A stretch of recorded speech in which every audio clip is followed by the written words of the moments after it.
Jadi mungkin beliau ini merasa ketakutan ya apabila nanti ketika khodam leluhur mengikuti kita, mungkin nanti ketika kita meninggal kita akan ikut dengan khodam leluhur tersebut gitu. Dan beliau juga bingung apakah khodam leluhur itu bisa menyebabkan sulit mati. Nah, mungkin begitu ya.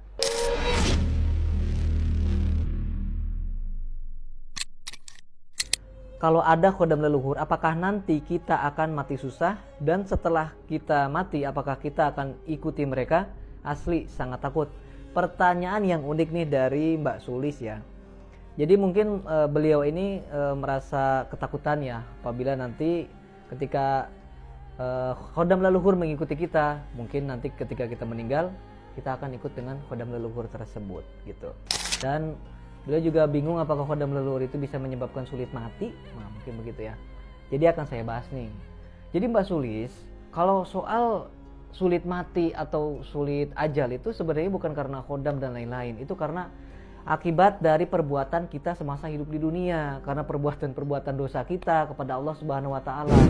Ya mungkin karena kitanya banyak dosa, banyak berbuat salah, dan kita termasuk orang-orang yang dolim. Ya bisa jadi kita disulitkan dari kematian, tapi naudzubillah min dzalik, semoga kita semua dimudahkan dalam sakaratul maut. Jadi intinya bukan karena khodam leluhur gitu ya. Nah, seperti contoh susuk itu ya, itu kan bisa dibilang aliran kiri. Nah, makanya bisa dibilang bisa menyulitkan kematian.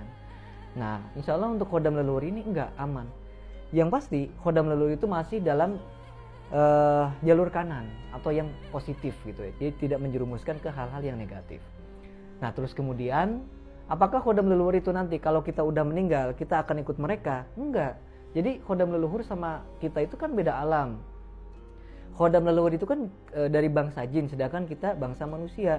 Manusia kan punya ruh, jin juga punya ruh. Kalau kita udah mati berarti ruh kita nanti akan kembali kepada Allah Subhanahu wa taala begitu. Jadi beda lah, maksudnya beda jurusan gitu, beda nggak nyambung gitu menurut saya tuh.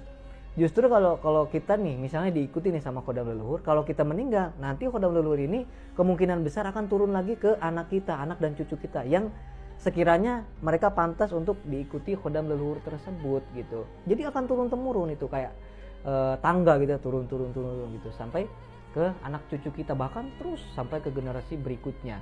Makanya nggak usah khawatir, yang penting khodam leluhur tersebut masih di jalur positif atau jalur ya ilmu hikmah lah begitu. Jadi begitu pembahasan saya pada video kali ini, semoga bermanfaat untuk Mbak Sulis. Saya Ki Bagus Purwas. Assalamualaikum warahmatullahi wabarakatuh.